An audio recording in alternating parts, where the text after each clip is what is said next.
De nouveaux renforts arrivent du côté américain à Guadalcanal.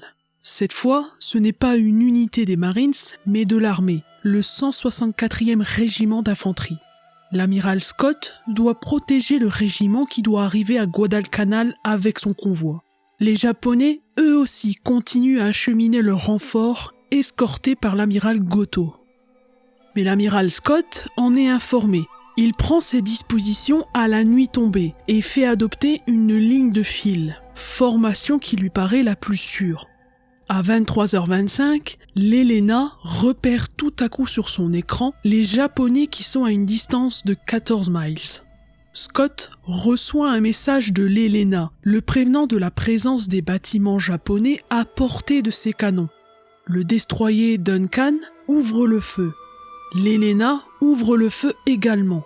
Surpris, les Japonais reçoivent les salves de croiseurs de plein fouet. Les tirs atteignent le croiseur Oba et mettent le feu au croiseur Farutaka. Scott ordonne le cessez-le-feu sur les destroyers japonais qui sont en position avancée.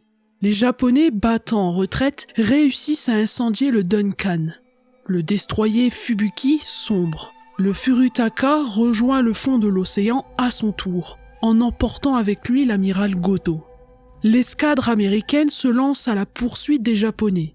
Le Boise, qui est équipé d'un radar, allume son projecteur pour retrouver les fuyards. Le problème, c'est qu'il a dévoilé sa position aux Japonais, qui le prennent pour cible. Le croiseur Laoba et le Kinugasa ouvrent le feu sur le Boise et le touchent. Le croiseur lourd Salt Lake City s'interpose, ce qui permet au Boise de se replier et d'éteindre les incendies en cours. L'escadre américaine se dérobe à son tour pour échapper aux torpilles tirées par les navires nippons qui battent en retraite. À minuit 28, Scott rompt le combat et met le cap au sud-ouest. La bataille de Cap Espérance est une victoire américaine, une revanche sur celle de l'île de Savo. Mais en livrant cette bataille, Scott a laissé passer le convoi japonais qui a débarqué sans danger les renforts en artillerie au nord-ouest du Cap Espérance. Et la 164e division d'infanterie américaine réussit à débarquer elle aussi le 13 octobre. À peine arrivée, la 164e division d'infanterie américaine découvre l'enfer de Guadalcanal. Dans la nuit du 13 au 14 octobre, les cuirassés Kongo et Haruna de l'amiral Kurita bombardent pendant 1h30 les dépôts de carburant, les avions, les pistes d'envol. Sous un déluge de feu, Henderson Field est bientôt la proie des flammes. La nuit suivante, les tirs reprennent, mais cette fois, ils proviennent des croiseurs Shokai et Kinugasa. L'aérodrome est complètement anéanti. Désormais, Henderson Field n'est plus une menace pour les Japonais, dont le prochain objectif est d'occuper les lieux. En même temps, un convoi de 6 transports fait débarquer le 15 octobre 3500 soldats japonais sur les plages de Tasafaronga, endroit qui se trouve à mi-chemin entre le Cap Espérance et Henderson Field. Durant la nuit du 15 au 16 octobre, les croiseurs Miyoko et Maya de l'amiral Kondo pilonnent Henderson Field. Les Cactus Air Force décollent d'une piste étroite située à 2000 mètres à l'est d'Henderson Field, siphonnent les réservoirs à droite et à gauche pour pouvoir accomplir leur mission dans les airs. Ils réussissent à détruire 12 bombardiers et 5 chasseurs nippons, mitraillent les plages de débarquement et réussissent à détruire les stocks d'essence. Le bilan des bombardements japonais des 3 jours est considérable pour les Américains. 41 appareils sont détruits et 16 autres sont endommagés. Il ne reste plus que 25 bombardiers et 9 chasseurs en état de marche. Le général Geiger, patron de la Cactus Air Force, demande de l'aide. On lui expédie 19 Wildcat et 7 Dauntless.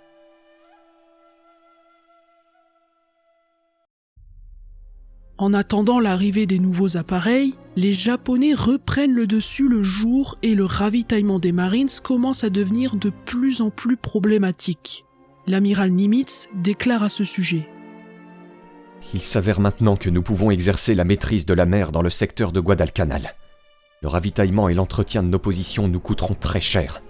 La situation n'est pas désespérée, mais elle est assurément critique.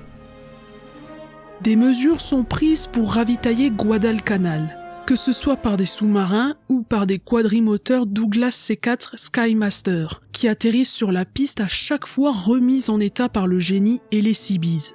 Le 18 octobre, l'amiral Gormley, dépassé par les événements, est remplacé par l'amiral William F. Halsey, un officier réputé pour son agressivité.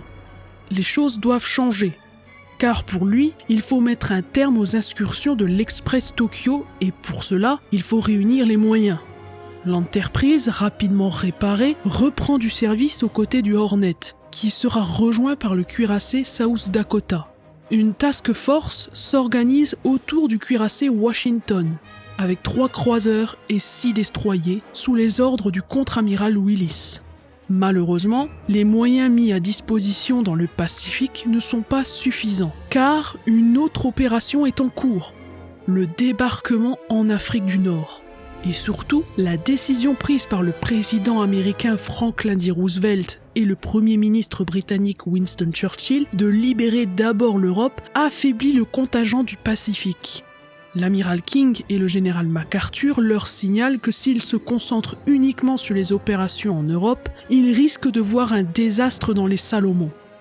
Le 24 octobre, le haut commandement américain qui se charge du front de l'Europe prescrit qu'il faut envoyer au plus vite des renforts à Guadalcanal.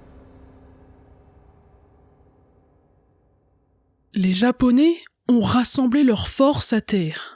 Ils doivent lancer une opération en liaison avec la flotte combinée de Yamamoto et la 4e flotte de Mikawa. L'infanterie japonaise a pour mission de s'emparer de l'aérodrome, qu'une partie de l'aviation embarquée utilisera. L'action sera menée depuis l'ouest. Dès le 15 octobre, le général Yakutak prévoit d'attaquer en 3 points différents. Le général Maruyama doit assurer l'effort principal sur le Mataniko, avec 7000 hommes accompagnés de chars. Ce qu'il reste de la 4e division d'infanterie, renforcée par des chars, doit traverser le cours d'eau au niveau de son embouchure par la barre de sable et à l'aile droite, le 124e division d'infanterie doit le remonter pour contourner les positions américaines par le sud. L'artillerie, dont 8 obusiers de 150 mm qui sont répartis le long du Mataniko, doit continuer à pilonner le terrain d'aviation. L'aviation de Rabaul doit assurer une couverture aérienne le jour de l'attaque. Le jour J est le 20 octobre 1942. La progression dans la jungle met encore une fois l'armée japonaise à dure épreuve. Il pleut sans cesse. Les hommes portent un barda de 25 kg et le génie crée des pistes avec beaucoup de difficultés. Yakutak décide d'attaquer le plus tôt possible. Mais à la suite d'erreurs de transmission, la 4e division d'infanterie et 9 chars franchissent le 23 octobre le Mataniko. Les chars sont détruits un par les 37 mm et les 75 mm des half-track, et la nuit, c'est l'infanterie qui monte à l'assaut. Mais elle se fait harceler par les mortiers et les mitrailleuses. La 4e division d'infanterie japonaise est anéantie. Dans la nuit du 24 au 25 octobre, les Japonais attaquent de nouveau. Les mitrailleuses et l'artillerie du camp retranché stoppent ce nouvel assaut. Malgré les milliers de cadavres qui jonchent le sol, la 2e division Sendai repart à l'assaut le lendemain. Robert Lecky, présent, témoigne de la férocité des combats. Aussitôt, les obus commencèrent à pleuvoir. Les Japonais chargèrent, mais le barrage des mortiers suivit leur progression, décimant vague après vague, bien avant des barbelés. Puis les obusiers américains, placés en arrière, entrèrent eux aussi en action. La division Sendai attaquait toujours.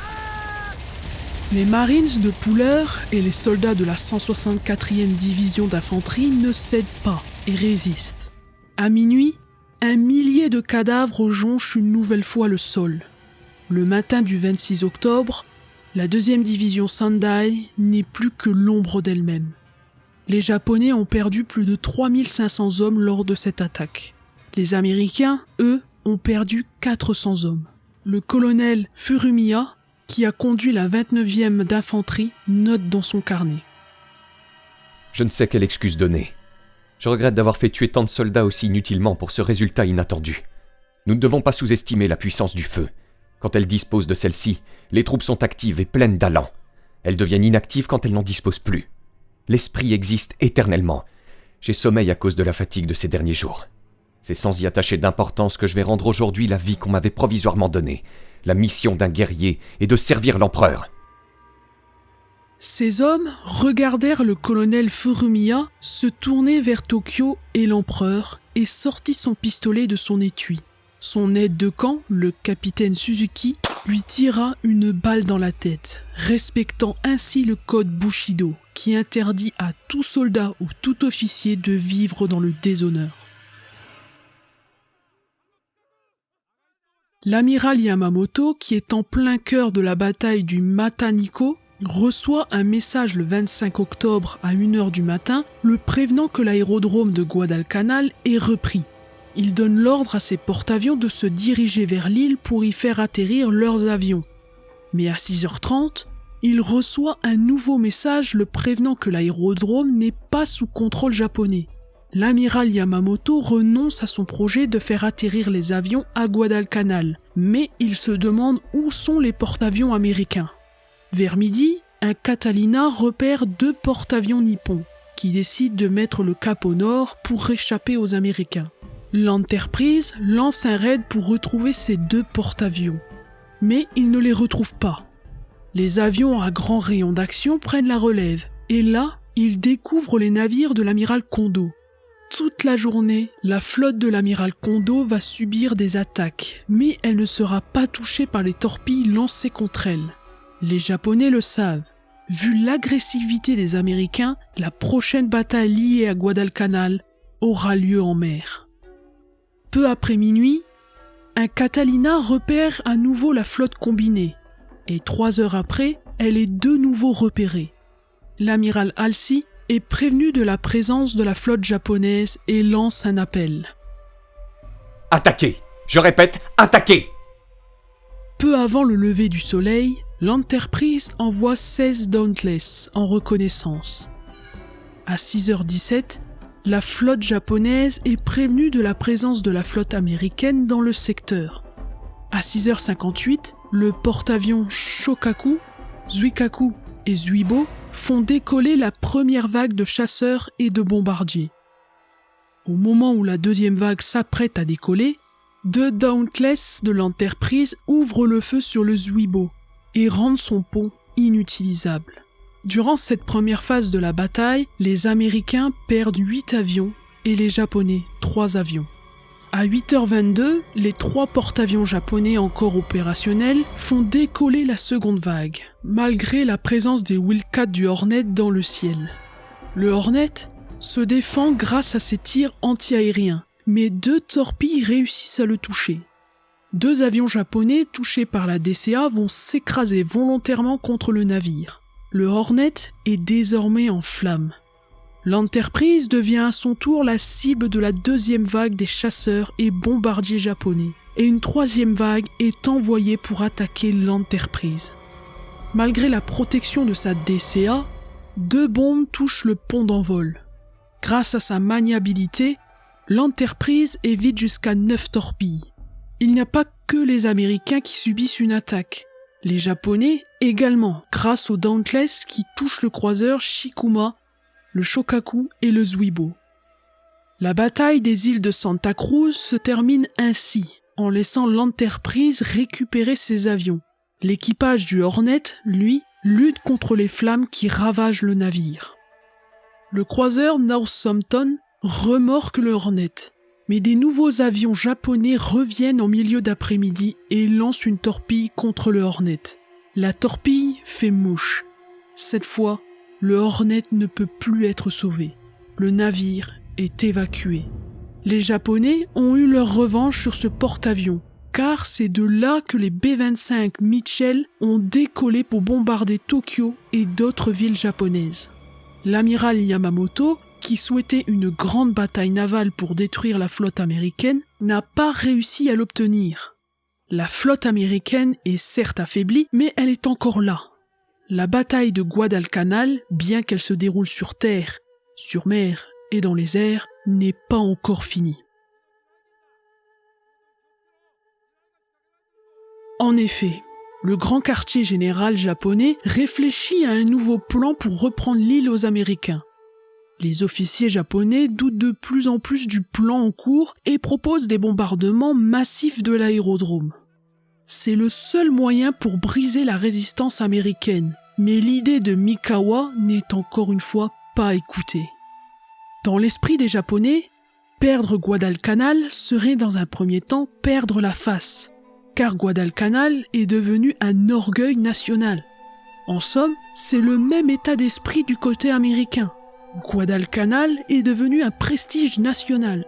Halsey envoie sur l'île de nouveaux renforts et du matériel, et la 43e division d'infanterie embarque sur un paquebot pour rejoindre l'île.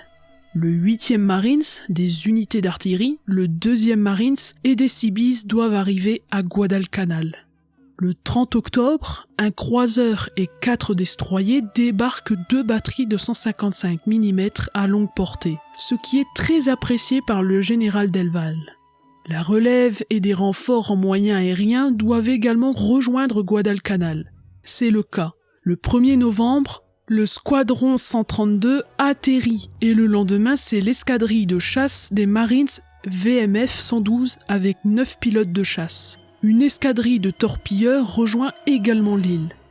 Le 8 novembre, la Cactus Air Force voit l'arrivée d'un nouveau chef, le général des Marines, Louis Woods. Les Seabees ouvrent une seconde piste, appelée Fighter Strip 2, qui se situe à l'ouest de Kokoum. 2 pilotes procèdent à un relevé topographique de l'ouest de l'île. Une semaine après, des cartes précises sont enfin disponibles. Après avoir nettoyé tous les avant-postes japonais, la 1re division de Marines peut être relevée pour bénéficier d'un peu de repos afin de se lancer à l'avenir à la reconquête des îles Salomon. Pendant que les travaux s'achèvent sur l'aérodrome, la Cactus Air Force bombarde le site de Kokumbona, qui est le point de regroupement des troupes japonaises. Pendant ce temps-là, les croiseurs San Francisco et Helena et le destroyer Styret se rapprochent de la pointe Cruz pour écraser les positions japonaises. À 7h du matin, les Marines déclenchent leur attaque en traversant Mataniko. Le 5e Marines doit, après avoir traversé les ruines du village de Mataniko, poursuivre son avance vers la pointe Cruz, sous le tir nourri des Japonais qui se sont solidement retranchés. Le combat se déplaçait le long de la côte en ce jour de début novembre, mon groupe progressant directement derrière les unités au contact. Ma bande de 11 hommes aurait voulu tenir le front en un endroit, le renforcer ailleurs et ensuite rejoindre d'autres unités pour prendre part à l'assaut à encore un autre endroit. Quelque part, les Japs servaient 2 canons anti-aériens dont ils avaient rabattu les tubes à l'horizontale. Ils pouvaient ainsi tirer suivant une trajectoire tendue, les obus passant juste au-dessus de nous à 1 mètre au-dessus du sol. C'était diabolique et mortel. Au soir, Edson, qui dirige l'opération, atteint à peine la pointe Cruz et fait mettre ses unités en garde pour la nuit. À l'aube du 2 novembre, 2 destroyers ouvrent le feu sur les positions japonaises entre la pointe Cruz et l'embouchure du Mataniko. Pendant ce temps-là, un des bataillons du 5e Marines reprend sa progression. Il pivote vers l'ouest et prend au piège un bataillon japonais qui venait de débarquer la nuit précédente. Edson souhaite exploiter ce succès et envoie le 2e Marine se pousser vers l'ouest. Le lendemain, la poche de résistance japonaise se réduit, laissant au sol 300 hommes et beaucoup de matériel. Edson demande au 5e Marines de revenir à l'intérieur du camp retranché, mais le 2e Marines, lui, continue d'avancer et de mettre à mal les Japonais. Le général japonais Maruyama est beaucoup trop loin pour pouvoir intervenir. Le général Yakutak prend tout ce qu'il a sous la main pour boucher le manque d'hommes, comme les personnels de son état-major, les sapeurs, les hommes de service, les malades et les blessés. Dans la nuit du 2 novembre, les Marines réussissent à progresser jusqu'à 1 km à l'ouest de la pointe Cruz. Le général Yakutak, désespéré, demande des renforts de toute urgence.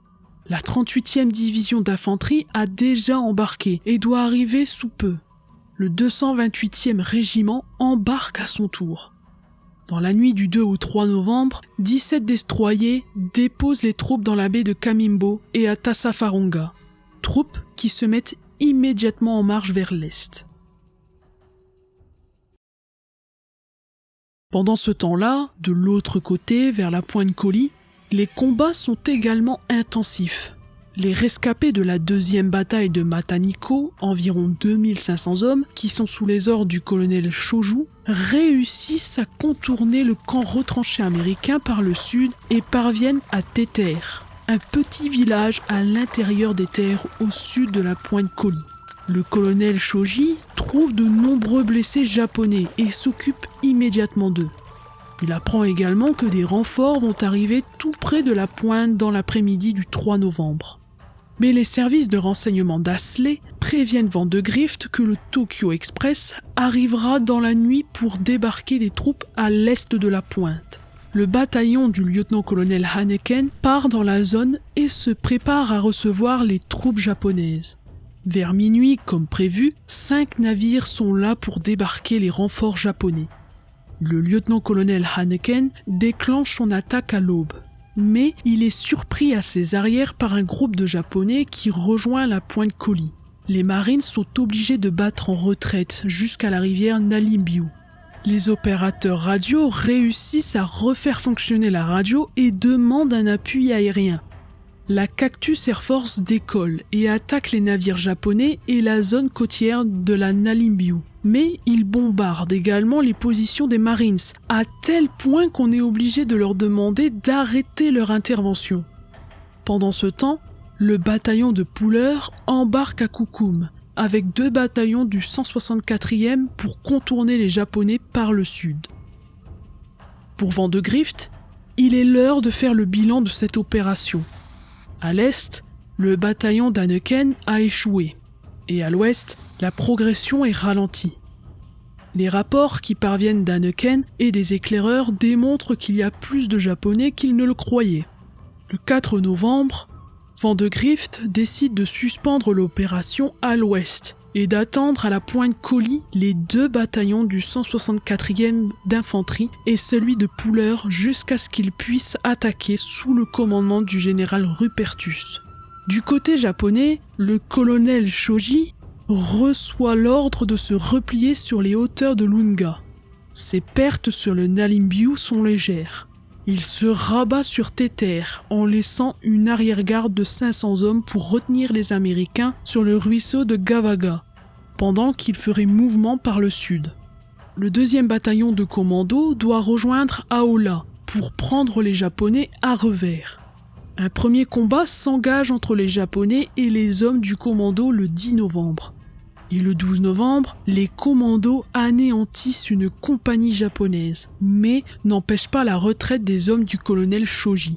Le 7 novembre 1942, les 2 bataillons du 164e d'infanterie et celui de Puller atteignent la mer après des accrochages de nuit.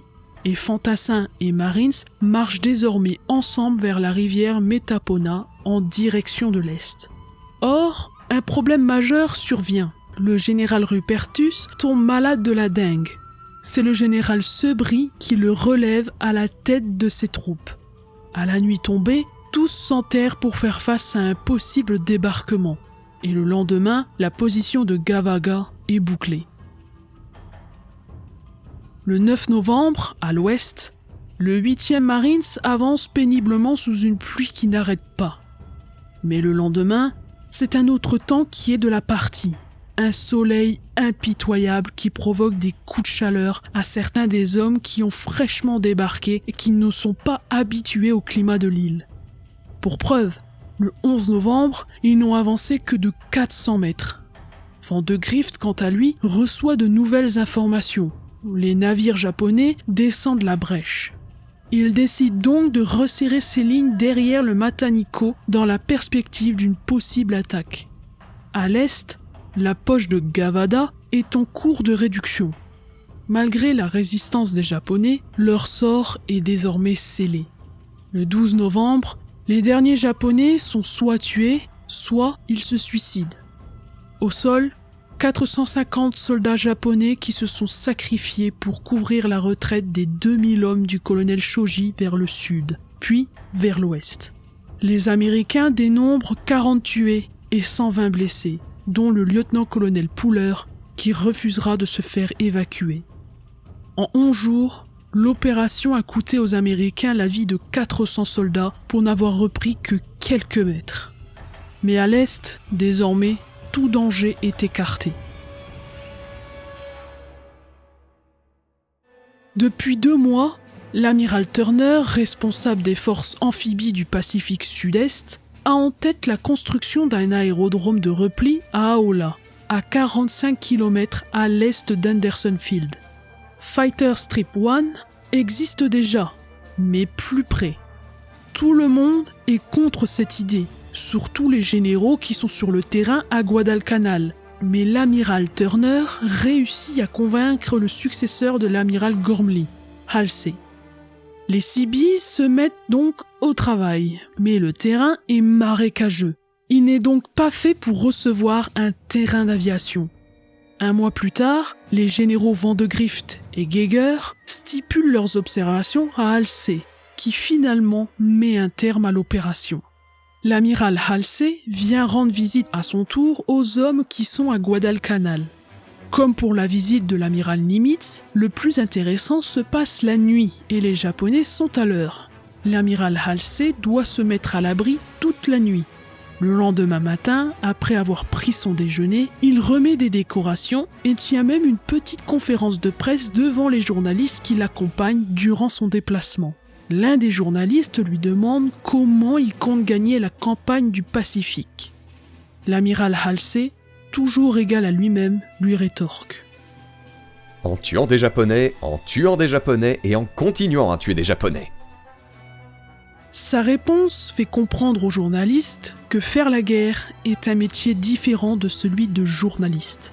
En rentrant à Nouméa, le chef d'état-major annonce à Halsey que la flotte combinée a quitté Truk, qu'une importante force se rassemble à Rabaul et qu'il y a une activité plutôt anormale dans les Shortlands. Tout se confirme.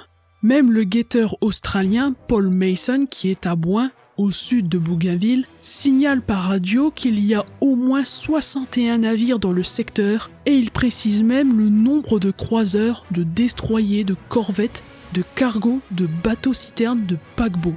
Désormais, les Américains s'attendent à une opération encore plus importante que celle d'octobre. Les Japonais montrent une nouvelle fois leur ténacité dans cette bataille.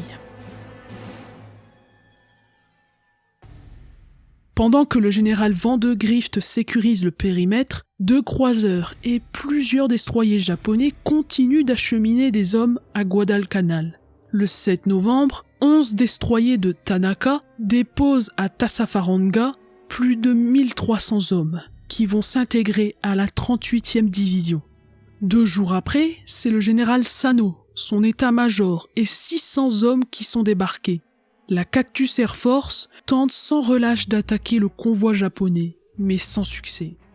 Simultanément, à Truk, l'amiral Yamamoto monte une opération qui est loin d'être sans style. Le guetteur australien détaille l'armada japonaise qui se prépare à rejoindre l'île. Il y a 2 porte-avions légers, 4 cuirassés, 11 croiseurs et plus de 40 destroyers qui doivent protéger l'essentiel de la 38e division, soit 11 000 hommes. Le 12 novembre, une escadre détachée de la 2e flotte de Kondo, aux ordres du vice-amiral Hiroaki Abe, doit approcher Guadalcanal pour rendre l'aérodrome inutilisable. L'aviation japonaise, quant à elle, éliminera les derniers avions américains qui sont encore en état de voler. Kondo doit se placer en soutien avec 2 porte-avions, 2 cuirassés et 19 destroyers. Mikawa, avec la 8e flotte, doit appuyer le débarquement de la 38e division près de Tassafaronga. 3000 hommes doivent être débarqués simultanément grâce aux 11 transports qui sont escortés par 12 destroyers. Cette fois, les Japonais n'ont rien laissé au hasard, et leurs effectifs correspondent à leur objectif. L'amiral Halsey, qui est à Nouméa, rassemble tout ce dont il dispose pour contrer cette force navale. L'Enterprise, qui est encore en réparation, 2 cuirassés, des croiseurs, des destroyers, 24 sous-marins qui doivent être ensemble sous les ordres de l'amiral Kingay. Sous la direction de Turner, 2 convois transportent le 182e d'infanterie et en même temps, ils doivent décharger des vivres, des munitions et du matériel d'aviation. Or, le transport est repéré par un hydravion japonais et le lendemain, le porte-avions léger Hyo envoie une douzaine d'avions pour le bombarder. Il n'y a eu aucun dommage, mais dans l'après-midi, les 3 navires repartent en n'ayant déchargé que la moitié de leur cargaison.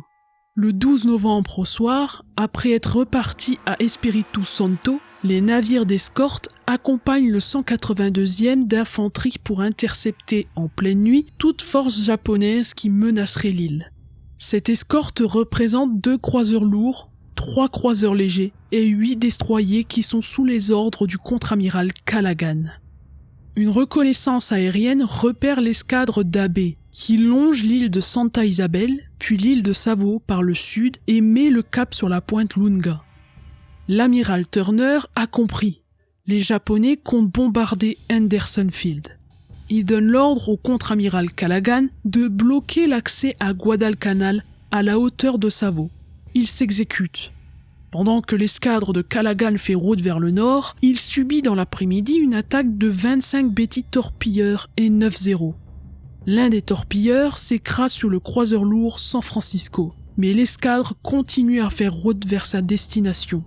À 1h24 du matin, le radar du croiseur Helena repère une masse suspecte, puis une seconde.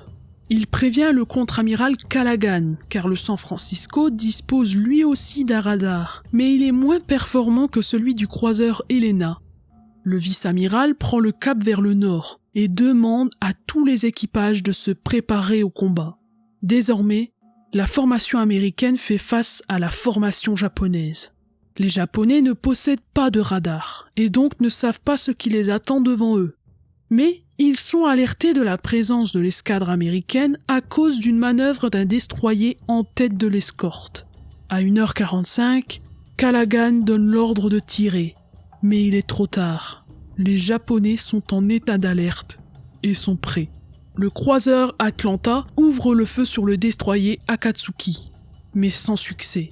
Par contre, ce dernier ouvre le feu, touche le croiseur et fait même une victime, l'amiral Scott, celui qui fut le vainqueur de la bataille du Cap Espérance. Peu après, le croiseur Atlanta reçoit une torpille qui l'immobilise. Le destroyer de tête, le Cushing, manque le cuirassé Hiei, qui lui le met hors de combat en quelques secondes.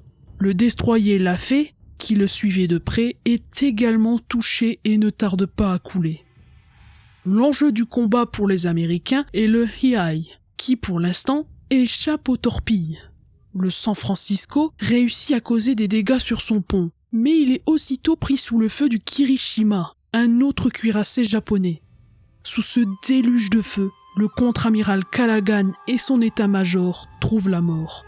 Le croiseur Portland, essayant de venir au secours du San Francisco, reçoit une torpille qui emporte une partie de sa poupe. Mais il continue à tirer. L'Helena, plus chanceux, tire sur tous les objectifs qui sont à sa portée. Une torpille atteint le dernier croiseur américain, le Juno, et il est mis hors de combat. À 2h du matin, l'amiral japonais Abe donne l'ordre à ses cuirassés de remonter vers le nord. Ces destroyers poursuivent le combat le temps de la retraite et décrochent à leur tour. Cette nouvelle bataille s'achève. Le calme revient peu à peu autour de l'île de Savo. Les historiens américains appelleront même cette bataille, qui va durer 3 jours, la bataille navale de Guadalcanal. Le 14 novembre, le I-26, un sous-marin japonais, torpille le Juno déjà endommagé par la bataille navale qui a eu lieu. Le Juno emportera avec lui plus de 700 hommes, dont 5 frères qui ont demandé à être embarqués ensemble. Sur les 13 bâtiments présents lors de la bataille, les Américains en ont perdu la moitié, 2 croiseurs sur 5 et 4 destroyers sur 8, en comptant la mort des amiraux Callaghan et Scott. Les Japonais aussi ont subi la perte de certains de leurs navires, mais eux ont moins souffert.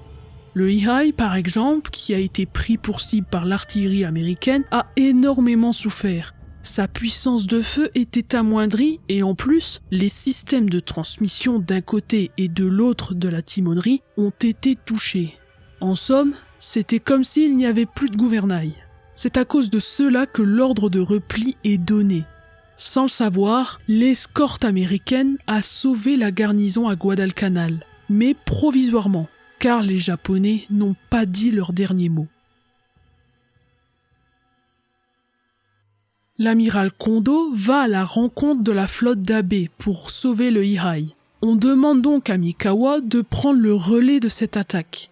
À la tête de 4 croiseurs lourds, 2 croiseurs légers et 6 destroyers, et avec à son bord la 38e division, il prend la mer pour rejoindre Guadalcanal. Les troupes doivent être débarquées après la destruction et l'anéantissement d'Henderson Field.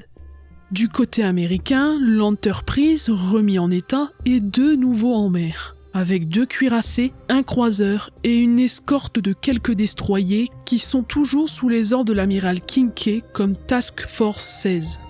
Une partie des avions de l'Enterprise rejoint Henderson Field pour retrouver la trace des 2 porte-avions japonais. À peine arrivés à Guadalcanal, les 15 avions reprennent les airs et retrouvent aussitôt le Ihai. Les Avengers lancent 3 torpilles et touchent au but. Touché au gouvernail, le Ihai tourne en rond, mais ne coule pas. Malgré l'acharnement des pilotes américains, le Ihai ne coule pas, mais il est néanmoins hors de contrôle. En fin d'après-midi, les Japonais ont jugé le porte-avions inutilisable et l'ont évacué. Il finit par sombrer. Au loin, les B-17 et les Catalina repèrent les navires de Mikawa, au même moment où la flotte de Kincaid se rapproche de Guadalcanal. Mais la Task Force prend du retard à cause des sous-marins japonais.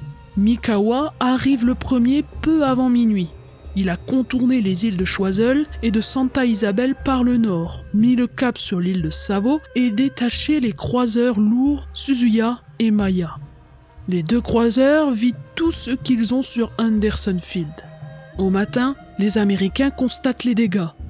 18 appareils détruits et 32 autres endommagés. Mais les dégâts sont moins importants que prévu.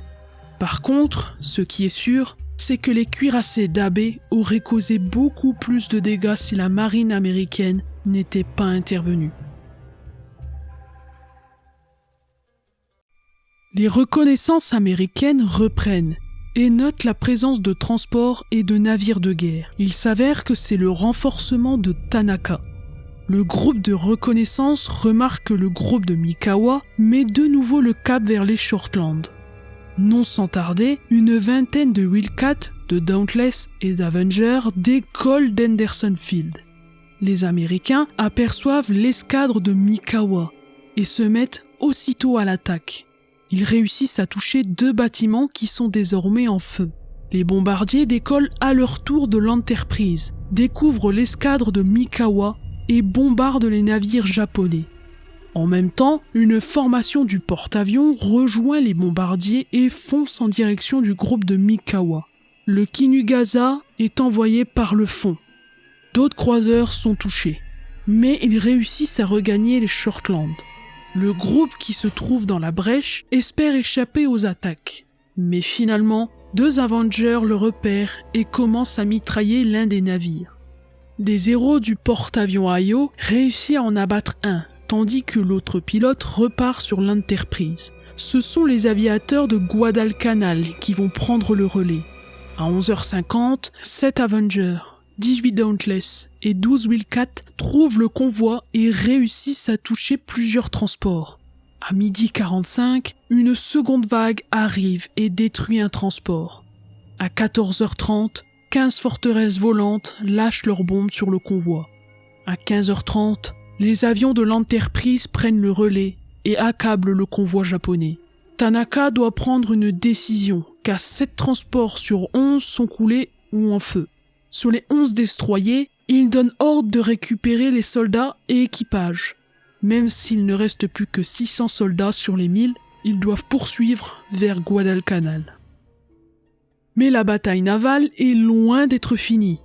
L'amiral Halsey demande au contre-amiral Lee de se détacher de la Task Force 16 pour pousser vers le nord avec les cuirassés Washington et South Dakota et 4 destroyers. Ce groupe devient la Task Force 64, car il reste le groupe de Kondo qui a pour mission de poursuivre la mission de Mikawa, c'est-à-dire de bombarder Henderson Field. Un sous-marin américain repère le convoi de Kondo, mais quand il lance une torpille en direction du Kirishiman, il le manque de très peu et prévient les autres navires du danger. Les Américains décident d'engager les bâtiments qui sont disponibles dans le Pacifique. Le contre-amiral Lee est au courant du nombre des forces de Kondo. Il décide de longer la côte ouest de Guadalcanal, contourne Savo par le nord et s'engage entre Savo et Florida. À 22h10, 2 croiseurs et 4 destroyers repèrent des navires entrant dans le détroit. Il s'agit de la Task Force 64 du contre-amiral Lee. C'est à 23h16 que Lee donne l'ordre d'ouvrir le feu. Le Sendai fait un écran de fumée et décide de faire demi-tour vers le nord avec le Shikinami, qui est à son tour poursuivi par les salves américaines.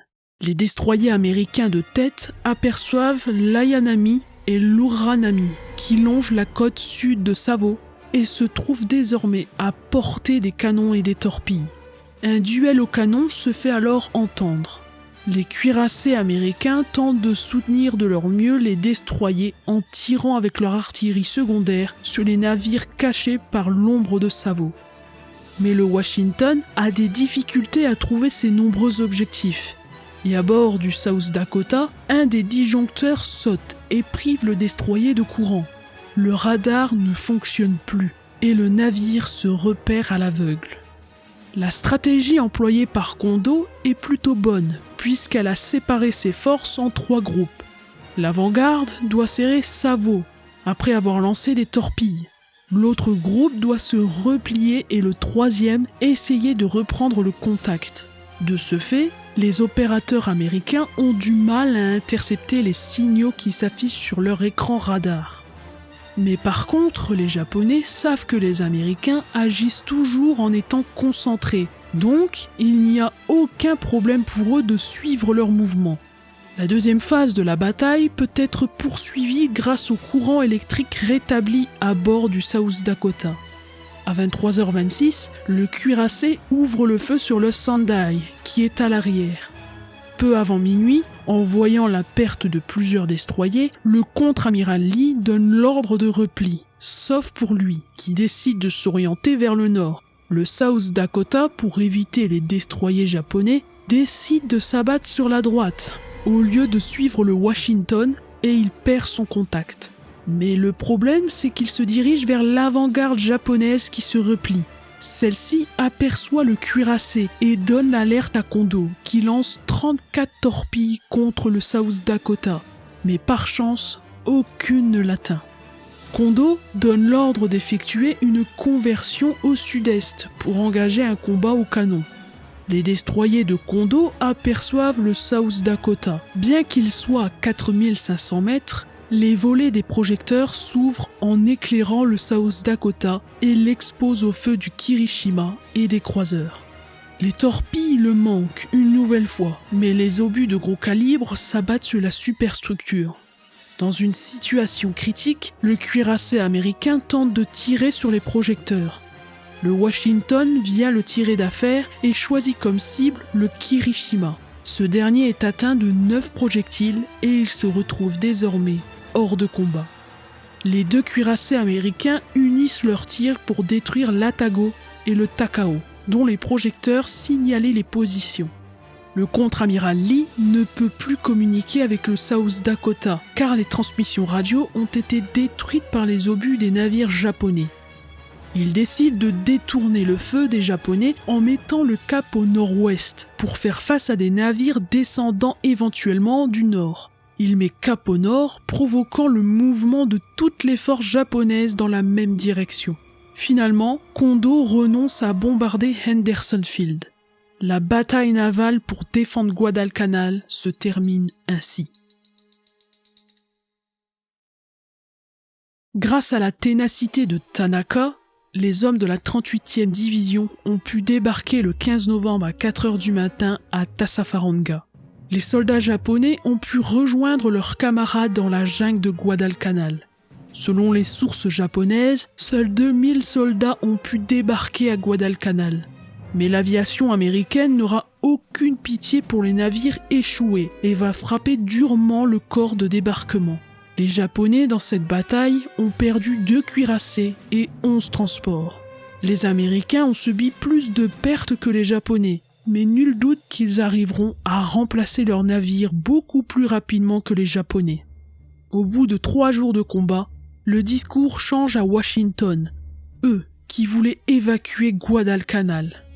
Le 16 novembre, de nombreux rapports affluent dans le bureau du secrétaire d'État à la Marine, Frank Knox, qui déclare à la presse « Nous pouvons en venir à bout. Je suis clair, nous les battrons. » Les Américains passeront désormais de la défensive à l'offensive, tandis que les Japonais feront le contraire. Tokyo commence à s'inquiéter des événements en cours en Nouvelle-Guinée où le général MacArthur a débarqué, mais également à Guadalcanal. En ce mois de novembre, la chance sourit pour la première fois aux Alliés, que ce soit en Afrique du Nord, à Stalingrad, en Papouasie ou à Guadalcanal. Le président américain et le premier ministre britannique se réjouissent de ces victoires, que ce soit côté européen ou dans le Pacifique. Un document japonais tombé entre les mains des Américains stipule « On peut dire que le succès ou l'échec de notre tentative pour reprendre l'île de Guadalcanal et l'issue de la bataille navale capitale engagée à cet effet constitue le croisement de route conduisant à la victoire pour eux ou pour nous. »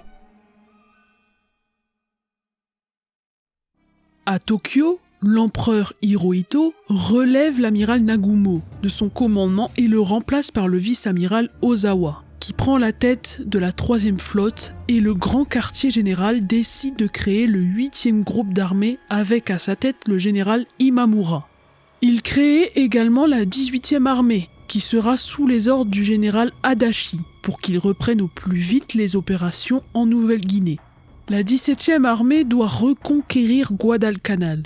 Les 17e et 18e armées constituent donc le 8e groupe d'armée. Le général Imamura quitte Tokyo avec des instructions bien précises. Il doit coopérer avec la marine pour développer de nouvelles bases dans les Salomon centrales et renforcer celles qui existent déjà. La flotte de Tanaka va continuer de ravitailler les troupes qui sont à Guadalcanal avec son groupe de renforcement. Mais les Japonais renoncent à bombarder Henderson Field la nuit. C'est à partir du 24 novembre que l'activité navale japonaise s'accentue du sud de l'île de Bougainville jusqu'au Salomon central. Le 25 novembre, le destroyer américain Makala bombarde 40 barges de débarquement au large de Tassafaronga. 3 jours plus tard, ce sont les avions venant d'Henderson Field qui endommagent 2 transports qui transportent de Tunda en Nouvelle-Géorgie, ce qui veut dire que les Japonais souhaitent utiliser l'archipel comme étape intermédiaire pour les troupes qui doivent aller à Guadalcanal. Les indigènes signalent aux Alliés qu'il y a des troupes japonaises présentes dans la baie de Rekata, à Santa Isabel. D'autres unités sont désignées en vue d'un prochain mouvement sur Rabaul. Les 6e et 51e divisions d'infanterie et la 21e brigade mixte renforcées en artillerie, en chars, en génie et en force aérienne. Le général Inamura souhaite d'abord le regroupement de ses moyens et fixe le début des opérations au 15 janvier 1943. Son objectif, chasser les Américains de Guadalcanal et prendre Port Moresby. Quoi qu'il en soit, à la mi-novembre sur l'île de Guadalcanal, il y a 30 000 soldats japonais. Mais ce sont les survivants de la 2e division Sendai, de Maruyama, de la 38e division de Sano, du 28e régiment d'infanterie d'Ichiki et de la 35e brigade de Kawaguchi. Tous souffrent de malnutrition, de maladies et on dénombre de nombreux blessés. Ces unités ne peuvent pas coordonner une attaque contre les Américains, car malgré qu'elles comptent 30 000 hommes, elles sont beaucoup trop faibles. Yakutak prend la décision de retrancher ses troupes dans la jungle et organise un système de défense dont les Japonais sont maîtres en la matière, surtout en système de camouflage. Les Américains, eux, grâce au succès des combats navals du 13 au 15 novembre, sont devenus confiants pour la suite des événements. De plus, Le porte-avions Saratoga et le cuirassé North Carolina sont enfin sortis de leur réparation et des nouveaux cuirassés sont arrivés, comme le cuirassé Indiana. L'amiral Kinkaid voit l'arrivée d'une nouvelle escadre sous son commandement, avec 3 croiseurs lourds et 2 croiseurs légers. L'amiral Halsey reconstitue ses forces navales qui deviennent plus puissantes, car il est désormais possible d'ajouter 2 task force autour d'un porte-avions. À Guadalcanal, les forces terrestres évoluent également. Elles comprennent désormais 8 régiments d'infanterie, la 1re, la 2e, la 5e et 8e Marines, 147e, 164e et 182e d'infanterie, avec à leur côté une division d'artillerie. Le nombre des avions à Guadalcanal dépasse 120 appareils à la fin du mois de novembre. Avec ces 3 pistes, Guadalcanal devient une base aérienne qui peut frapper loin grâce à ses forteresses volantes. L'île de Tulagi reçoit également des renforts. Désormais, il y a des patrouilleurs et des sous-marins qui doivent assurer la protection de Guadalcanal. Mais pour les Américains, il faut aussi régler le sort des Japonais qui sont encore retranchés sur l'île. Le général Vandegrift a pour objectif principal de les contraindre à rembarquer pour qu'ils quittent l'île. Le problème, c'est que leurs défenses sont bien plus solides que leurs assauts meurtriers. Les Marines ne sont pas comme les Japonais, à attaquer en rang serré avec baïonnette au canon. Malgré qu'ils soient face à face, les 2 adversaires n'ont pas le même état d'esprit. Le général Sebri tente de monter une opération pour évacuer les troupes japonaises entre le Mataniko et la pointe Cruz en direction de l'ouest. Le 182e d'infanterie se heurte à la résistance japonaise qui le repousse. Le 164e tente à son tour de percer les défenses japonaises, mais en vain. Sebri fait même reculer ses hommes de 300 mètres pour laisser l'artillerie faire son boulot. Le 8e Marines, qui marche dans les rangs de la 164e, tente également de percer les défenses japonaises, mais rien n'y fait. Le 23 novembre, le général Vandegrift apprend par l'amiral Halsey et par des guetteurs côtiers que le Tokyo Express est de nouveau en route vers l'île. Il ordonne au général Sebri de s'enterrer sur ses positions pour résister à une future attaque japonaise. Face à cette nouvelle menace, l'amiral Halsey donne l'ordre à Kinkaid de se rendre à Espiritu Santo pour prendre le commandement de nouveaux croiseurs. Il arrive le 24 novembre, mais l'amiral King, qui est appelé à de nouvelles fonctions, est remplacé par le contre-amiral Carlton H. White. Le 29 novembre, White tient une conférence avec le contre-amiral Tisdale, qui vient d'avoir le commandement de la division de croiseurs. Avant de partir, Kinkaid, qui retient la leçon des précédentes batailles, décide de diviser ses forces en 3 groupes. Un de destroyers, un de croiseurs lourds et un de croiseurs légers avec chacun au moins un bâtiment muni d'un bon radar. Les hydravions doivent survoler les zones suspectes et permettront d'avoir le plus d'informations possible sur les objectifs. En combat de nuit, les destroyers seront placés en avant de la ligne des croiseurs et profiteront des radars pour exécuter des attaques surprises, puis laisseront les croiseurs finir le boulot. Ils doivent rester à 11 000 mètres des Japonais qui n'ouvriront le feu qu'après l'attaque des destroyers. L'emploi des projecteurs sera interdit et les feux de reconnaissance vert, blanc et vert ne devront être allumés que pour faire cesser un tir provenant d'un navire ami. L'amiral White, après lecture de cette nouvelle stratégie navale, accepte cette nouvelle mise en pratique. L'amiral Halsey ordonne à l'amiral White d'effectuer une mission navale sur Guadalcanal et d'intercepter les 8 destroyers et les 6 transports nippons qui seront au large de l'île dans la nuit du 30 novembre. Pour parvenir à temps, White regarde la carte et décide de prendre le chemin le plus court, c'est-à-dire par le détroit de l'Indispensable. Mais avant le départ, les hydravions décollent pour Tulagi, afin d'intervenir sur place. Le convoi japonais, toujours sous les ordres de Tanaka, est simplement du ravitaillement destiné aux troupes à Guadalcanal. Mais Tanaka a changé son plan. Le convoi doit agir les 4 jours, du 30 jusqu'au 12 décembre, et Tanaka envoie des destroyers rapides qui doivent profiter de la protection de la nuit pour jeter des caisses flottantes contenant des approvisionnements au large de Tassafaronga. Pour les récupérer, ce sont de petites embarcations venant de la côte qui doivent les prendre. Tanaka, pour accomplir sa mission, ne va pas chercher le combat et va tout faire pour rester discret. Le 30 novembre, l'amiral White, à la tête de la Task Force 67, quitte Espiritu Santo. En même temps, l'amiral Halsey reçoit des informations. Apparemment, Tanaka appareille de Bouin, qui se trouve à la pointe sud de Bougainville avec 8 destroyers. Il transporte, selon le renseignement, des vivres et des troupes. Pour échapper à la surveillance, Tanaka fait route au nord par le détroit de Bougainville, puis à l'est vers le récif de Roncador et enfin met le cap plein sud. À 10h, un avion américain survole la zone, mais ne voit pas le convoi japonais.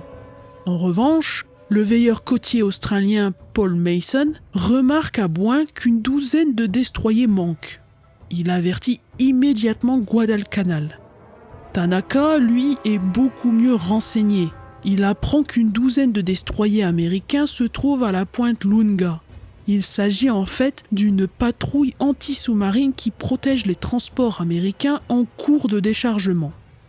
Rabaul avertit également Tanaka que des croiseurs approchent de Guadalcanal. Il donne l'ordre de se préparer au combat de nuit, mais il poursuit malgré tout sa route. Dans la soirée, la formation de l'amiral White entre dans le chenal de Lengo, un passage qui longe la côte de Guadalcanal au niveau de la pointe de Tévu. Mais White ne respecte pas le plan. Il n'envoie aucun destroyer en reconnaissance et aucun avion ne décolle pour avoir une idée précise de l'objectif. À 22h25, la TF-67 sort du chenal et tente de faire la différence sur ses radars entre les points qui indiquent la Terre et les points qui pourraient être des navires. À 23h06, le radar du croiseur amiral découvre un premier écho suspect droit devant à 20 000 mètres. L'amiral White donne l'ordre à ses commandants de faire abattre ses croiseurs sur la droite. Sur l'écran du radar, plusieurs taches apparaissent au large du cap Espérance. Le destroyer Fletcher découvre la présence de l'ennemi grâce à son radar. Les Américains ont trouvé le convoi japonais, mais l'amiral Tanaka, qui n'a aucun radar, n'a aucun moyen d'intercepter les communications radio et ne se doute de rien. Mais il touche au but et se prépare à jeter les caisses en mer. À moins de 3600 mètres de la côte, il réduit sa vitesse à 12 nœuds pour lancer les caisses et débarquer des détachements de troupes. À 23h, le capitaine de frégate Cole, commandant les destroyers, relève sur le radar de son navire l'ennemi par bâbord avant à 13 000 mètres. Il demande à l'amiral White, qui aurait dû détacher les destroyers pour attaquer, la permission de lancer une torpille. Mais White hésite, car il juge la distance trop grande. Cole insiste sur le fait que la distance est parfaite. 1 minute après l'ordre de Cole, le Fletcher lance 10 torpilles. La distance du Takanami est de 13 000 mètres, mais le destroyer de tête est à 17 000 mètres. Le Perkins envoie également 8 torpilles. Encore une fois, les Américains prennent les Japonais par surprise. Mais avant même de savoir si les torpilles ont touché leur cible, les croiseurs américains ouvrent le feu. Le Minneapolis reçoit l'ordre de tirer sur sa cible qui est à 8300 mètres. Le New Orleans se trouve à 7800 mètres. Le Northampton ouvre le feu à son tour et est guidé par ses radars de direction de tir. Les 4 destroyers de l'avant commencent eux aussi à ouvrir le feu. Du côté japonais, à l'avant du bâtiment de Tanaka, on voit apparaître les torpilles, qui alertent donc de la présence des Américains. Les lueurs des coups de canon sont aperçues, et dorénavant les Japonais savent où ils sont. Malgré l'effet de surprise, la flotte de Tanaka reste calme. Les ordres de l'amiral Tanaka sont simples. Lancer les torpilles sur l'adversaire, puis se replier sans jamais employer les canons, sauf en cas d'absolue nécessité. Tout ce qu'ils ont à faire est de viser les lueurs de départ des coups de canon. Le Takanami lance ses torpilles et s'abat sur la droite. Mais comme c'est le destroyer le plus proche et qu'il apparaît clairement sur les radars américains, plus de 70 obus lui tombent dessus et il est finalement réduit au silence. Les destroyers japonais jettent rapidement à l'eau leur caisse d'approvisionnement. La flotte de Tanaka a eu le temps de lancer plus de 20 torpilles contre les destroyers américains. L'amiral Tanaka prend la décision de se retirer rapidement. Le capitaine de frégate Cole emmène ses destroyers sur la droite pour se retirer par l'ouest de Savo. Les tirs se poursuivent et les torpilles japonaises continuent leur route vers les destroyers américains. À 23h27, le Minneapolis, qui continue à faire feu, est tout à coup arrêté dans son élan. 2 torpilles s'écrasent contre sa coque. L'une explose dans les compartiments situés à l'avant de la première tourelle et la seconde détruit la chaufferie numéro 2. Le New Orleans se rapproche du Minneapolis quand soudain, il est touché par une torpille qui frappe les 2 soutes à munitions. L'explosion arrache tout l'avant jusqu'à la tourelle numéro 2. Les flammes dévorent le navire qui atteint une vitesse de 5 nœuds seulement. Les hydravions qui sont en retard arrivent au-dessus du champ de bataille et l'un des pilotes aperçoit 3 navires en feu, le Minneapolis, le New Orleans et le Takanami. Les pilotes lancent des obus éclairants pour aider les navires à repérer la flotte japonaise. Le Pensacola s'abat sur la gauche, mais à 23h29, alors qu'il changeait de cap, l'une des torpilles lancées par les Japonais explose juste sous son mât principal. Le compartiment des machines arrière est noyé, mais hors de combat 3 tourelles coupe les réseaux de transmission et transforme le mât avant en torche. Une chaufferie alimente toujours les turbines d'une machine et à la vitesse de 8 nœuds, il met le cap sur Tulagi. Le Northampton ne peut manœuvrer aussi facilement, mais il fait l'erreur de revenir vers l'ouest, droit vers les 8 torpilles lancées par l'Oyashio. 2 d'entre elles vont toucher sa coque. Le croiseur s'incline fortement à bâbord et un incendie se déclare à l'arrière. Le Northampton doit s'arrêter dans l'espoir d'empêcher l'eau de monter. C'est la confusion dans le camp américain, car les destroyers Lamson et Larner perdent le contact avec la Task Force. Le Lamson suit le Northampton, mais se trouve sous le feu d'un des croiseurs touchés. Puis, il dégage de la zone à toute vitesse, ce que fait également le Larner. Du côté japonais, l'Oyashio et le Kuroshio reviennent dans la zone pour essayer de sauver le Takanami, qui est abandonné. En même temps, il en profite pour jeter par-dessus bord des caisses d'approvisionnement. Le 1er décembre à 1h30 du matin, tous les destroyers nippons, sauf le Takanami, ont pu sortir du champ de bataille. L'amiral White, à bord du Minneapolis, qui est touché, transmet son commandement à l'amiral Teasdale, qui est sur l'Honolulu, le seul à s'en être sorti. Pendant 2 heures, l'Honolulu explore le passage entre Savo et le Cap Espérance. En se dirigeant vers l'ouest, l'Honolulu explore le passage entre Savo et le Cap Espérance. En se dirigeant vers l'ouest, l'équipage du croiseur entend crier les marins américains naufragés qui sont accrochés à leur radeau ou à leur ceinture de sauvetage. Honolulu! Honolulu! Honolulu! Mais l'Honolulu ne s'arrête pas et fait très attention en traversant la zone. Teasdale ordonne aux Fletcher et aux Drayton d'aller les secourir. Malgré une patrouille dans le secteur jusqu'à l'aube, la flotte japonaise a disparu. Finalement, sur les 4 croiseurs touchés, 3 seront sauvés comme le Minneapolis qui ne sombre pas grâce au courage de son équipage, le New Orleans est également sauvé, le Pensacola aussi. Le New Orleans, lui, sombre dans l'océan par l'arrière, mais il est sauvé malgré tout, grâce à l'opiniâtreté des marins qui travaillent sans cesse pour réparer le navire.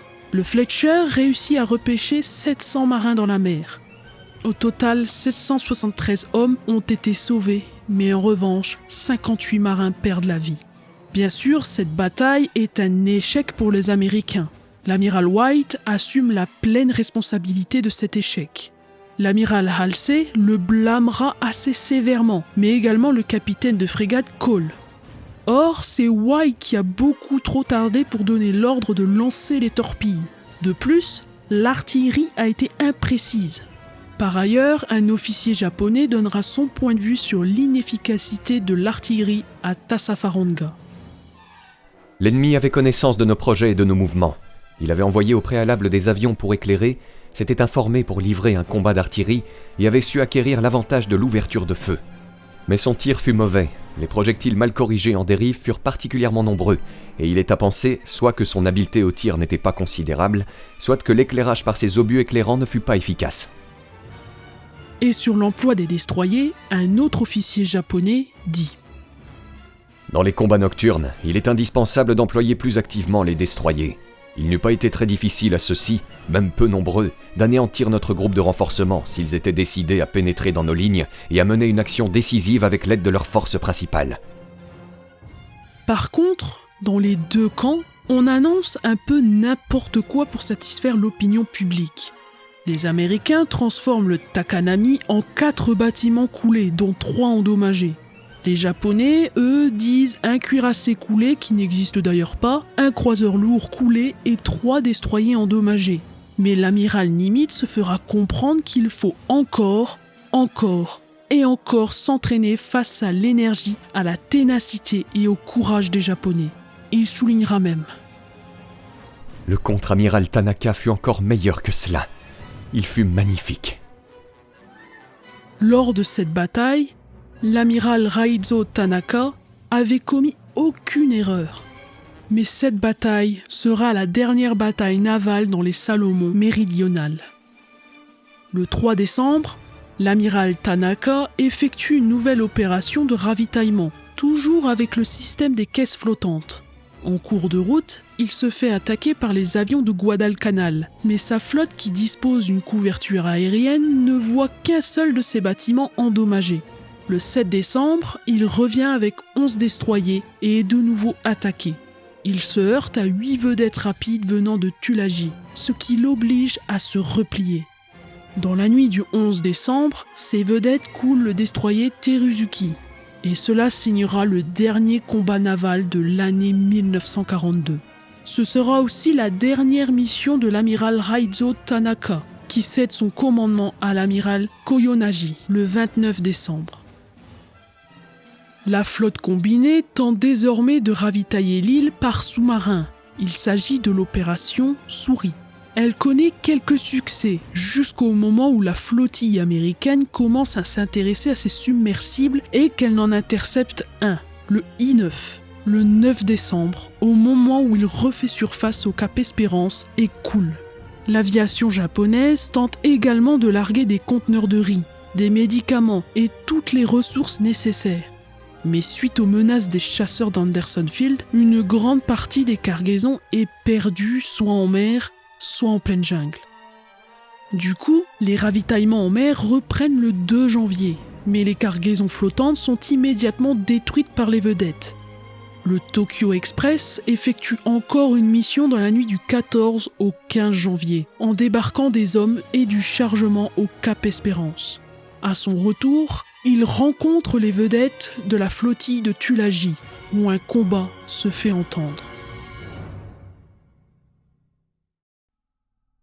Le 7 décembre 1942, jour d'anniversaire de l'attaque sur Pearl Harbor, le général Vandegrift publie un ordre du jour dans lequel il fait ses adieux à la division.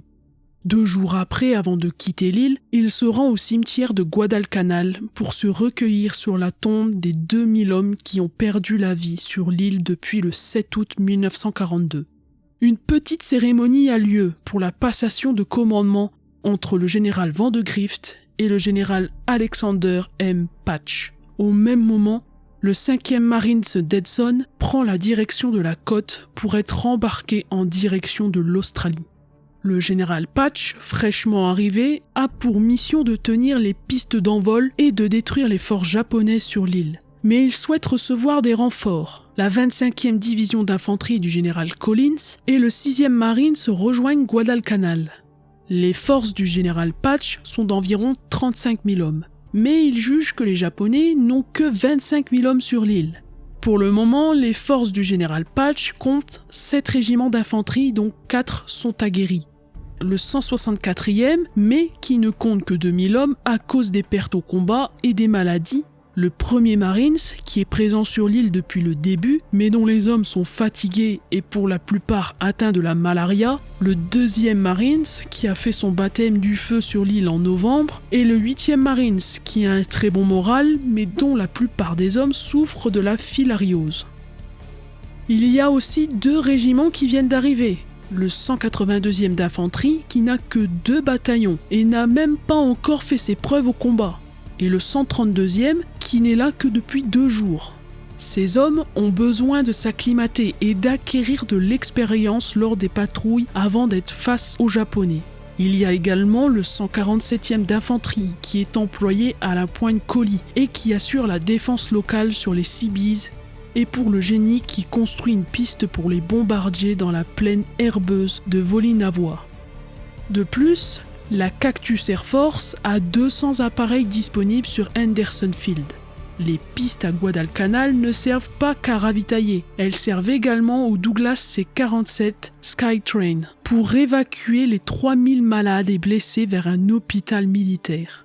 Pour les Japonais, il est devenu désormais impossible de chasser les Américains de l'île. Du 16 décembre 1942 au 21 janvier 1943, le général Patch décide de mener des opérations avec des moyens importants contre les monts Austen. Cette hauteur, qui est située à moins de 10 km au sud-ouest du camp retranché, domine toute la région comprise entre le cours de Matanico et la pointe Lunga, et sert également d'observatoire pour les Japonais. À cet endroit, les Japonais sont sous les ordres du colonel Oka, et leurs positions défensives sont installées à plusieurs endroits. À l'est, à un endroit qui se nomme le Gifu, qui est une colline isolée qui verrouille le dispositif. Au centre, le Seahorse, à cause de sa forme d'hippocampe sur la carte, et à l'ouest, Galloping Horse. Le 132e d'infanterie met 4 jours pour repérer Gifu, dans cette jungle épaisse. Face à son épuisement, il est relevé par le 2e bataillon du 35e d'infanterie. Le général Patch est enfin heureux de voir la 2e division de Marines au complet, surtout grâce à l'arrivée du 6e Marines du colonel Jackson.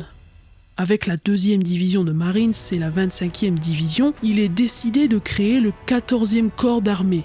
Ce 14e corps représente 40 000 hommes. Le général Woods, quant à lui, cède le commandement de la Cactus Air Force au général des Marines, Mulcahy. Mais la résistance japonaise reste acharnée à Gifu. Le 10 janvier, une seconde opération est déclenchée et celle-ci s'intéresse aux 2 autres positions. Pendant ce temps-là, le 2e bataillon du 35e d'infanterie cloisonne Gifu. La 25e division de Collins est désignée pour prendre Galloping Horse et fait monter en ligne son 27e d'infanterie. Juste avant l'assaut, pendant 30 minutes, l'artillerie ouvre le feu suivi d'un bombardement aérien sur la zone. Les 1er et 3e bataillons du 27e d'infanterie atteignent leurs objectifs sans rencontrer de difficultés. Le lendemain, les hommes épuisés et manquant d'eau sont pris sous une pluie d'obus de mortier. Le 13 janvier, une patrouille menée par un capitaine découvre sur la colline 53 le point névralgique de la résistance japonaise. Elle se lance à l'assaut en envoyant des grenades. L'élan américain est tel qu'il réussit à submerger les Japonais. Galloping Horse tombe entre les mains des Américains et la 2e division de Marines va se porter vers l'ouest au-delà du Matanico. Elle progresse jusqu'aux abords du village côtier de Kokumbona. Dans le même temps, le 3e bataillon du 35e d'infanterie a fait tomber Seahorse le 11 janvier. Désormais, les hommes de Collins peuvent se tourner vers la droite de Gifu, qui se retrouve encerclé.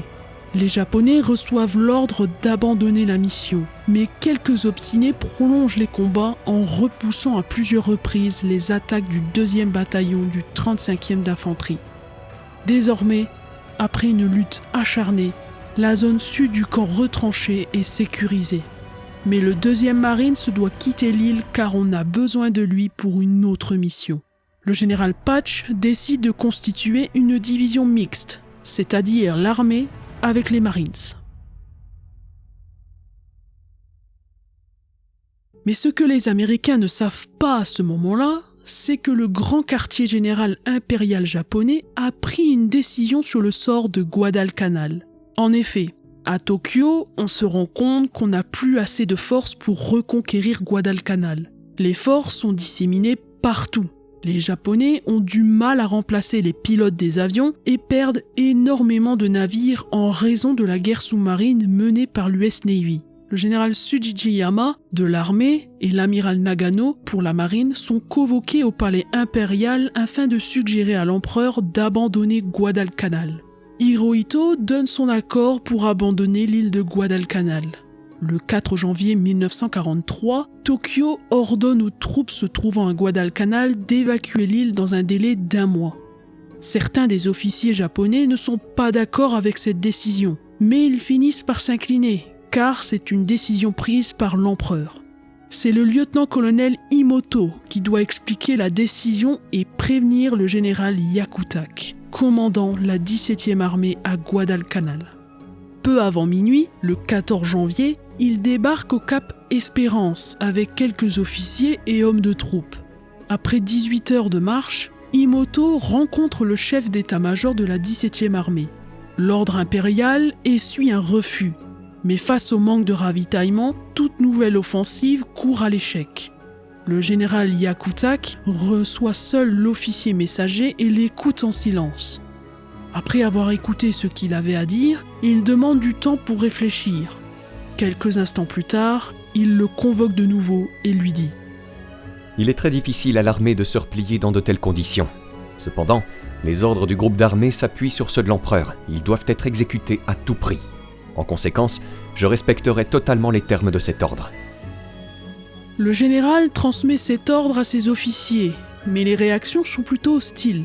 Et l'un des officiers déclare même qu'il est beaucoup mieux de mourir avec honneur en se précipitant devant les lignes ennemies plutôt que de partir de l'île. Mais finalement, tout le monde se soumet à cet ordre. Le général Maruyama et Sano reçoivent l'ordre également et l'acceptent à leur tour.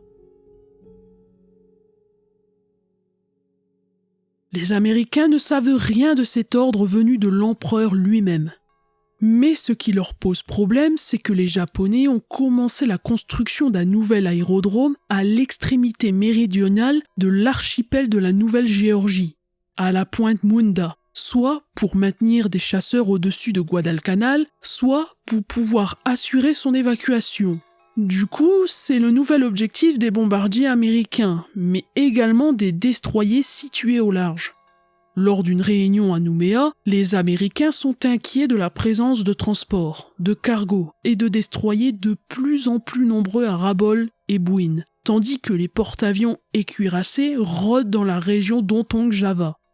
À ce moment-là, les Américains pensent que les Japonais préparent quelque chose. En réalité, ces navires doivent servir à évacuer les troupes japonaises de Guadalcanal. Comme les Américains ne sont pas au courant du projet japonais, ils décident de réunir 5 task force pour contrer un futur débarquement japonais sur Guadalcanal. La Task Force 18, commandée par le contre-amiral Giffen, doit rejoindre le sud-ouest de Guadalcanal au plus tard le 30 janvier à 21h. Les Japonais, quant à eux, sont parfaitement au courant des mouvements de la flotte de Giffen grâce à leurs sous-marins. Dans l'après-midi, 31 bombardiers Betty décollent et prennent la direction de la Task Force 18. Juste avant le coucher du soleil, les radars de la Task Force signalent plusieurs échos à une centaine de kilomètres à l'ouest. Ce sont les bombardiers japonais qui s'approchent. Mais Giffen n'ordonne pas de changement de cap, ni de mise en état d'alerte de ses navires. Les Betty arrivent rapidement sur eux, mais contre toute attente par les arrières de la flotte. Des torpilles sont lancées et le combat débute. Tous les navires ouvrent le feu et l'un d'eux touche un Betty qui s'écrase en flammes sur l'arrière du Chicago. Une fois la nuit tombée, les marins américains voient les avions de reconnaissance nippons tirer des fusées blanches et scintillantes pour signaler à leurs bombardiers la position, la route et la composition de la force américaine. Un groupe de Betty arrive par l'est. L'un d'eux lance une torpille qui touche l'avant du Chicago et une autre qui touche le Louisville, qui n'explose pas. Les Japonais perdent de plus en plus d'appareils sous une DCA précise, surtout grâce à une nouvelle fusée, le Mark 32, qui est une fusée fonctionnant par l'influence et qui était tenue jusqu'à ce jour dans le plus grand secret. Les Beatty s'acharnent sur le Chicago, qui est mieux éclairé que les autres. L'un des Beatty touche le croiseur à tribord. Désormais, l'eau envahit 2 grands compartiments et la chaufferie arrière commence à se remplir d'eau. Le Wichita reçoit une torpille, mais qui n'explose pas. À 20h, Giffen ordonne de reprendre le cap en réduisant sa vitesse et en interdisant de tirer pour éviter de se faire repérer. Cela marche. Les avions japonais continuent à rôder autour des navires américains, mais n'arrivent pas à les retrouver. Sur les radars, au loin, on repère encore les avions de reconnaissance japonais qui lancent des bombes éclairantes. Malgré la persévérance des Américains à sauver le Chicago, il est une nouvelle fois pris dans une attaque, alors qu'il était remorqué pour rejoindre Espiritu Santo. Il est une nouvelle fois touché par 4 torpilles, et le commandant Davis ordonne l'évacuation. La Task Force reste en mer de Corail, au sud des Salomon pendant 1 semaine, car les Américains ont appris que l'amiral Kondo rôdait aux environs de l'atoll d'Otong Java, au nord de l'île Santa Isabel, avec une partie de la flotte combinée. Mais l'amiral Kondo est dans cette zone non pas pour attaquer, mais pour protéger l'évacuation secrète de Guadalcanal. Les Japonais vont tenter de cacher leur évacuation en déployant un bataillon qui relève les hommes faibles ou malades. En vérité, ils organisent un rideau infranchissable aux Américains pour masquer la préparation du repli et le repli lui-même. Les troupes japonaises seront évacuées de nuit de l'île de Guadalcanal. Sur l'île, des ordres sont donnés pour s'enfouir dans le sol et pour détruire les pièces d'artillerie, camions et tracteurs. Les munitions de mitrailleuses, de mortiers, d'artillerie sont soit jetées à la mer, soit enterrées dans la jungle. Les rations de survie sont stockées le long de la côte, à Kakumbona, à Tassafaronga, au Cap Espérance et à Kamimbo. Les Japonais trient leurs soldats. Ceux qui ont très peu de chances de survie sont laissés sur place. Ce choix peut choquer beaucoup de monde, mais les Japonais ont une mentalité différente. Pour eux, un soldat malade est un soldat qui ne peut plus se battre, donc il est abandonné à lui-même. Alors que les Japonais se préparent à leur évacuation, les Américains lancent une nouvelle opération pour consolider les positions du Mataniko.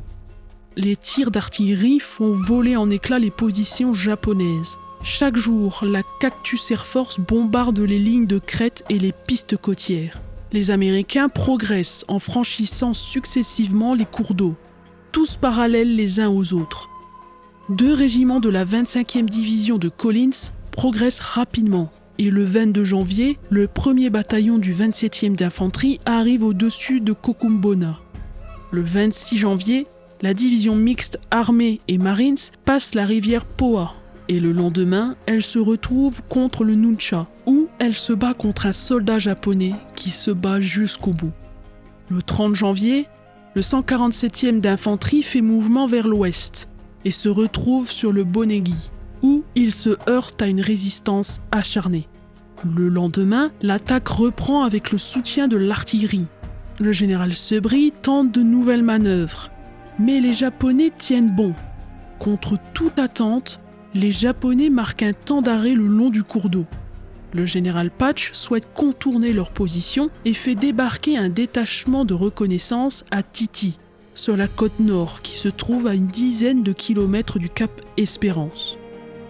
Le lendemain, le 2 février, 4 destroyers couvrent le débarquement du 2e bataillon, du 132e d'infanterie plus à l'ouest, dans le lance de Veraou, au sud-ouest de Cap Espérance. Le même jour, les Japonais décrochent du Bonegui et les Américains peuvent continuer leur avance jusqu'au cours d'eau suivant, l'Umasani. Les destroyers américains font retour vers la base, mais sont attaqués par des bombardiers. Le De Haven sera le dernier navire américain perdu de la bataille de Guadalcanal. Les avions d'Henderson Field repèrent une vingtaine de destroyers japonais qui descendent à toute vitesse le long de la brèche. Ils réussissent à toucher le Makinami, mais les autres poursuivent leur route. Les destroyers américains mouillent 300 mines sur la route d'approche et l'une d'elles détruit le Makigumo. Les 3 destroyers américains et les vedettes interviennent à leur tour. Au même moment, les Américains reçoivent une information dans laquelle il est stipulé que le commandement aéronaval nippon monterait une nouvelle attaque contre Henderson Field. Et les guetteurs de côte font savoir que des navires se réunissent à Rabaul et dans les Shortland. Face à cette menace, Halsey et Patch pensent que c'est une nouvelle offensive japonaise qui sera de très grande ampleur. Le général Patch décide de replier la 25e division qui est pourtant très bien engagée pour protéger l'aérodrome. Les Américains se trompent complètement. Il ne s'agit pas d'une nouvelle offensive, mais de l'évacuation des troupes japonaises. Dans la nuit du 1er au 2 février 1943, l'opération KE débute. C'est l'opération d'évacuation des troupes japonaises de Guadalcanal. Les premiers contingents, soit 2300 hommes de la 38e division du général Sano, embarquent à bord des barges près du cap Espérance. En moins de 2 heures, le Tokyo Express de l'amiral Koyanagi effectue en sens inverse la même opération que l'amiral Tanaka auparavant. Le 3 février, les Américains arrivent devant une base abandonnée près de Tassafaronga. C'est là qu'ils comprennent que les Japonais battent en retraite. Mais les Américains ne sont sûrs de rien. Ils préfèrent jouer la prévention. L'amiral Halsey demande à ses porte-avions de se rapprocher de Guadalcanal. Les avions du général MacArthur sont également sollicités et vont effectuer des raids tout le long de la chaîne des Salomon. Dans la nuit du 4 février, le contingent japonais suivant doit embarquer à son tour. En début d'après-midi, un croiseur et 22 destroyers s'engagent dans la brèche. La Cactus Air Force décolle et va affronter les avions japonais. Les Américains vont perdre 10 appareils et les Japonais, eux, vont en perdre 18. Certains destroyers vont également être endommagés. Malgré ces combats, l'essentiel de la 2e division Sendai du général Maruyama évacue Guadalcanal sans difficulté. En même temps, le général Yakutak évacue à bord du destroyer Amakaz, avec l'essentiel de son état-major. Le 5 février, à l'aube, les avions de reconnaissance constatent la présence de 30 barges abandonnées qui dérivent à l'ouest du cap Espérance. Elles ont servi à rembarquer les soldats japonais à bord des destroyers. Les Américains décident de lancer un raid contre eux, mais ils ne réussissent pas à les retrouver. Par contre, on signale la présence de 4 cuirassés, 6 croiseurs et 12 destroyers à 200 miles au nord de l'île de Choiseul. Pour les Américains, les Japonais s'apprêtent à renforcer leur présence sur l'île, alors que c'est tout le contraire qui se passe. Le 7 février, le dernier embarquement des troupes japonaises a lieu. 18 destroyers descendent la brèche, mais ils sont repérés. En raison de la pluie, seuls 15 Dauntless parviennent à décoller pour attaquer les destroyers japonais. 2 bombes touchent l'Isokaz et une touche l'Amakaz, mais les 2 bâtiments restent dans la formation. L'arrière-garde japonaise, qui comprend un peu moins de 3000 soldats, quitte Kamimbo et monte à bord des destroyers.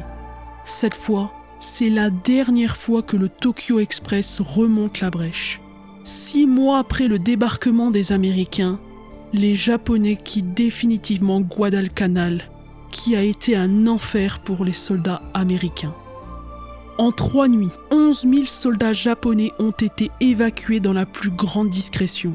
Cette opération est à la fois un succès et un exploit. L'amiral Nimitz dira de cette réussite japonaise: En parvenant à garder leurs plans secrets et en les exécutant avec une célérité audacieuse, les Japonais ont pu retirer les restes de la garnison de Guadalcanal.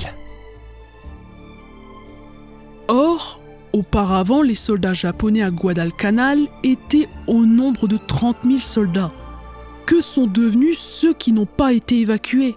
Eh bien, lors des derniers combats contre les Américains, 8500 d'entre eux ont perdu la vie. et 12 300 ont succombé à leurs blessures, à leurs maladies ou sont morts de faim. Les Américains n'ont fait qu'1 millier de prisonniers. Sur les rapatriés, 600 mourront avant même d'avoir reçu les premiers soins et 3000 retrouveront peu à peu la santé grâce aux soins prodigués dans les hôpitaux qui sont à l'arrière du front. La marine impériale, quant à elle, a perdu pour la seule bataille de Guadalcanal 800 avions et près de 2400 pilotes et hommes d'équipage. Du côté américain, sur les 60 000 hommes qui ont été à Guadalcanal, 2000 ont perdu la vie et 4700 ont été blessés.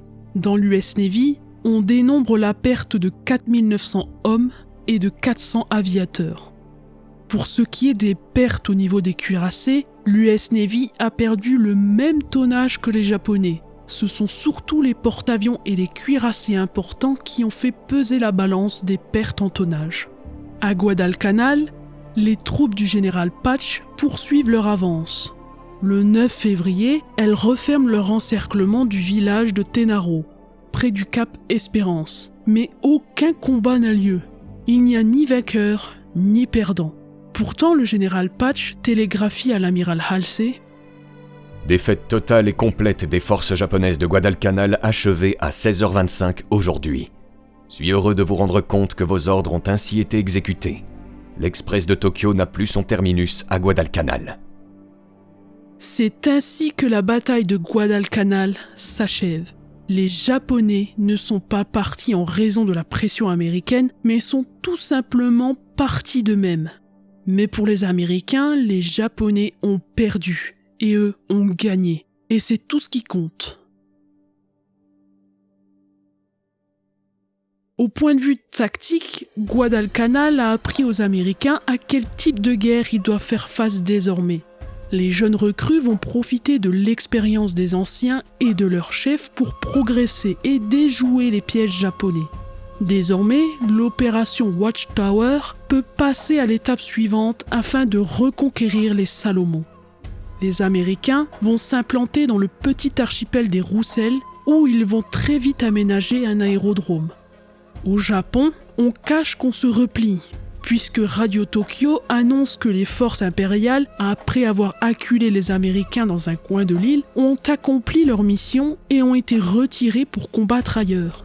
L'opinion publique japonaise admet ces déclarations, mais ce n'est que le 27 décembre 1943 que la population japonaise comprendra la situation qui règne dans le Pacifique et qu'elle est en réalité en train de perdre la guerre. Il faudra encore 2 ans de combat pour que la guerre dans le Pacifique se termine. La bataille de Guadalcanal a vu naître la légende des guetteurs côtiers australiens et britanniques, qui ont été tout au long de la bataille les yeux et les oreilles de l'US Navy et des pilotes américains qui survolaient le ciel pour retrouver les flottes japonaises. Des hommes et des femmes mélanésiens ont repêché des pilotes américains et les ont protégés des Japonais. Ils ont été soignés quand ils étaient blessés ou malades, permettant à ces pilotes de rejoindre Guadalcanal en canot, en goélette ou en bateau à moteur. Le sergent-major Jacob Vouza, le guetteur britannique, est devenu un héros mélanésien des îles Salomon. Le 7 août 1962, 20 ans après le débarquement de la première division de Marines, il fait passer ce message à l'association de la première division de Marines. « Dites-leur que je les aime tous. Je suis un vieil homme maintenant, et guère plus bon à grand-chose. Mais moi, je ne pourrai jamais oublier. » À sa mort, une statue a été dressée à Honiara, capitale de Guadalcanal, en hommage à l'homme qu'il était. Pour ce qui est du côté japonais, certains officiers ayant servi à Guadalcanal ont vu leur carrière écourtée ou ont été mis à l'écart du conflit. Certains, à la fin de la guerre, ne vont pas échapper au procès de Tokyo, qui aura pour objectif de juger les crimes commis par l'Empire du Japon. Ce sera le cas par exemple pour le général Kawaguchi, qui sera condamné pour crime de guerre. Cette bataille a marqué la mémoire des jeunes Marines et des régiments de l'armée, qui pour certains étaient de jeunes recrues tout juste sortis de l'école d'instruction. Les Japonais, eux, ont montré une ténacité qu'aucun soldat américain ne connaissait chez un soldat. Les témoins de cette bataille, que ce soit les soldats américains ou japonais, disparaissent les uns après les autres. Mais la seule chose que nous ne devons pas oublier, c'est la souffrance qu'ont enduré ces soldats pour tenir l'aérodrome ou pour récupérer l'aérodrome de Guadalcanal. 6 mois. 6 mois d'enfer sur une île qui est devenue, autant pour l'un que pour l'autre camp, une cause nationale. N'oublions jamais ce qu'a été la bataille de Guadalcanal, l'une des batailles qui a marqué l'histoire dans la guerre du Pacifique.